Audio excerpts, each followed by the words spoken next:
चलिए देखिए, उत्तल लेंस को 3 भाग में बांटा गया है। उत्तल लेंस को 3 भाग में बांटा गया है। आइए जानिए कौन कौन।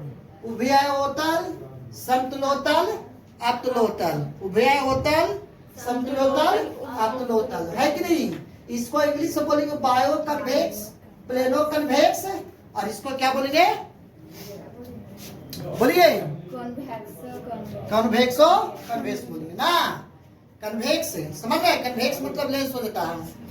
अब जानिए कि उभयोतल लेंस किसे कहते हैं, यानी जिसका दोनों ओर से भाग उभरा हुआ हो उसे कौन सी लेंस कहते हैं, उभयोतल। जिसका दोनों ओर से भाग उभरा हुआ उसे कौन सी लेंस कहते हैं, उभयोतल।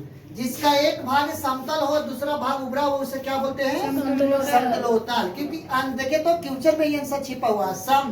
सम माने एक तरफ बराबर हो समतल और दूसरा तरफ उभरा हुआ हो, समतलोतल। अतलोतल, अतलोतल में क्या होता है जी, एक भाग धंसा हुआ हो और दूसरा भाग उभरा हुआ हो उसे क्या बोलते हैं, अतलोतल। जिस प्रकार से उत्तल लेंस को 3 भागों में बांटा गया है उसी प्रकार से अवतल लेंस को भी 3 भागों में बांटा गया। अवतल लेंस को भी 3 भाग में बांटा गया है। पहला है उभया अवतल, उभया अवतल। दूसरा है समतला अवतल, समतला अवतल। और तीसरा है उतला अवतल, उतला अवतल, है कि नहीं। इसको भी उसी पर बोलेंगे इंग्लिश में, इसको बायो कनकेव बोलेंगे ना, इसको प्लेनो कनकेव, इसको कन्वेक्सो कनकेव, कोई दिक्कत नहीं।